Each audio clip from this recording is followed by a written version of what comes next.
Здравствуйте! В эфире телеканала программа «Актуальное интервью», в студии Кристина Якупова. С 1 по 4 апреля в Якутске проходят вторые открытые межрегиональные юношеские научные чтения имени Сергея Павловича Королева. Чтения направлены на выявление и поддержку талантливой молодежи, призваны способствовать популяризации истории отечественной космонавтики, гражданско-патриотическому воспитанию подрастающего поколения. Сегодня у нас в студии почетный гость королевских чтений Алексей Кучейко, генеральный директор научно-исследовательской компании «Рисксат», полковник запаса, кандидат технических наук, доцент Московского авиационного института, научный руководитель профориентационной школы «Арктика и космос». Алексей Анатольевич, здравствуйте. Добрый день. Расскажите немного о вашей компании «Рисксат» и сотрудничестве с нашей республикой в области аэрокосмического образования. Мы работаем с якутскими детьми уже более 20 лет. Занимаемся организацией летних школ в основном. Вот сейчас новое направление космостажировки и королевские чтения. Занимаемся обучением детей профориентационными направлениями. Прежде всего, это физика космоса, все, что связано с космосом, использованием космических технологий в современных отраслях экономики, науки, исследований. И говорим детям, что такое космическая съемка, учим их обрабатывать спутниковые снимки, и плюс много разных направлений, связанных с космодизайном, конструированием, в общем, то, что сопутствует космическим технологиям, и охватываем детей от средних и младших классов до старших выпускных. Насколько важно для вас быть почетным гостем вторых межрегиональных юношеских научных чтений имени Сергея Павловича Королева? Вы знаете, мы уже более 20 лет работаем в Якутии, себя уже почетными гостями не чувствуем, ощущаем соорганизаторами этих чтений. Тут у нас много партнеров, мы в тесном контакте работаем с управлением образования города Якутска.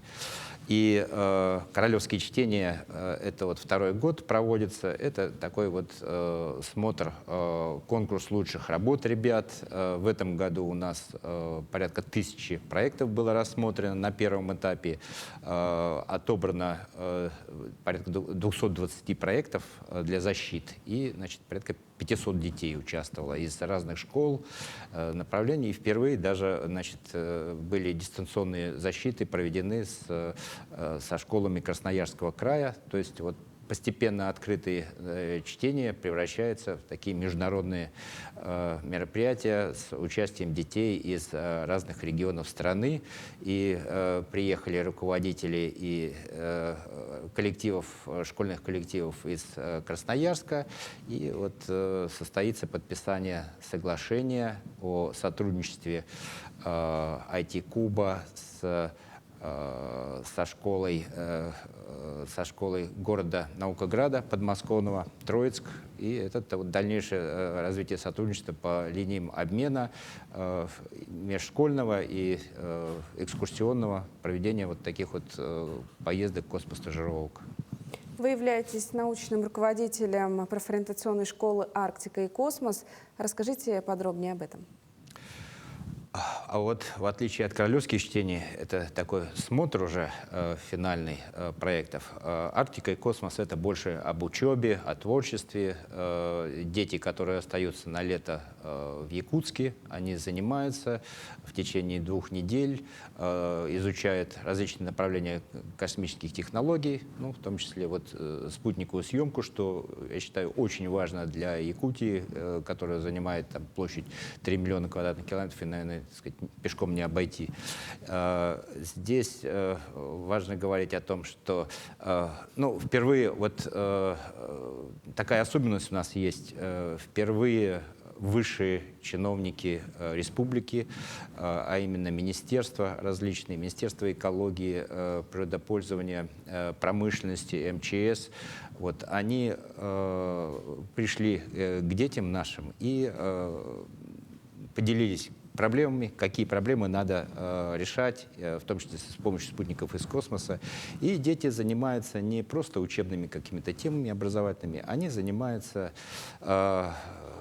развитием, изучением проблем и как их решать. И здесь вот такой интересный у нас случился эпизод. Такой перспективный министр, перспективный в плане взглядов, министр промышленности и геологии Якутска Терещенко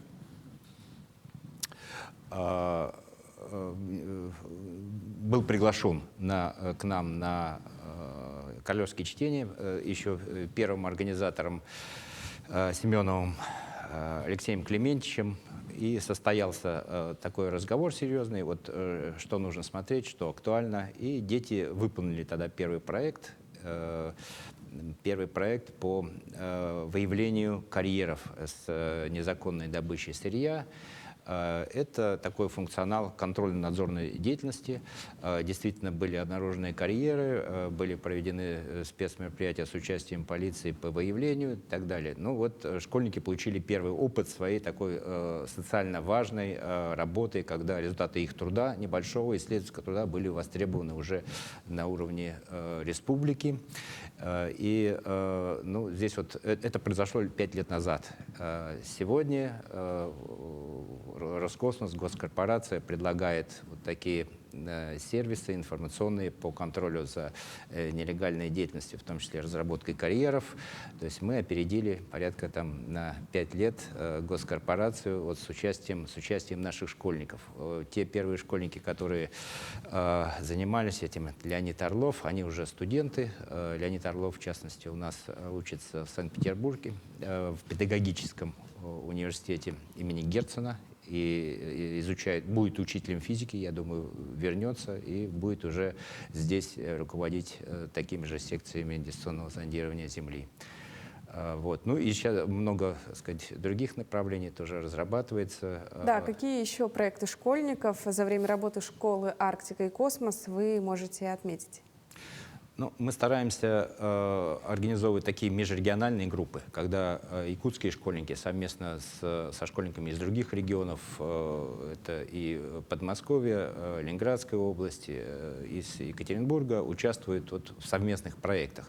Но самый такой известный у нас проект был связан с открытием островов новых в Арктике, где у архипелага Новая Земля из-за разрушения ледников, отступания ледников вследствие изменения климата появились новые острова, и наши дети по спутниковым снимкам первыми их обнаружили, открыли, сообщили в Русское географическое общество, сообщили к нашим партнерам из гидрографической службы Северного флота. И те в ходе экспедиционной деятельности подтвердили, высадились на эти острова, есть снимки, значит, вот тоже якутские школьники участвовали в таких наших совместных группах. Вот девочка из Татаринова, Настя, сейчас школу не вспомню, но вот она была одной из участниц открытия острова в 2018 году. Вот. А так, в основном направления связаны с мониторингом последствий чрезвычайных ситуаций. Прежде всего, это пожары актуально для Якутии. Это дальше контроль экологической деятельности. Здесь и обнаружение свалок, и разливов нефти. Значит, вот по карьерам уже работает второе, третье поколение школьников, которые совместно с Министерством экологии, с Министерством промышленности вот, работают, что называется, рука в руку. И затем географические, такие исследовательские задачи, может быть, они не столько практические, но знание такого родного края, изучение аласов, там, физики, их появления, динамики, как влияет изменение климата на край. Затем изучение Арктики. Значит, вот у нас изучали ребята острова, низководные острова в море Лаптевых. И сейчас один из школьников, который сделал успешную работу, получившую высокую оценку, опять же, от гидрографической службы, Северного флота. Этот школьник закончил Сасовское летное училище. Теперь у нас есть якутский летчик. Он вернулся, летает здесь, в Якутске. Вот надеемся встретиться с ним. Вот. Много очень работ, связанных с Леной, с динамикой изменения берегов, проблемы, связанные с подмывом берега у Нижнего Бестяха, в районе села Ой, наводнение Паводки, разрушение льда весной, какие меры надо принимать, какие эффективны, какие неэффективны, тоже из космоса можно проследить.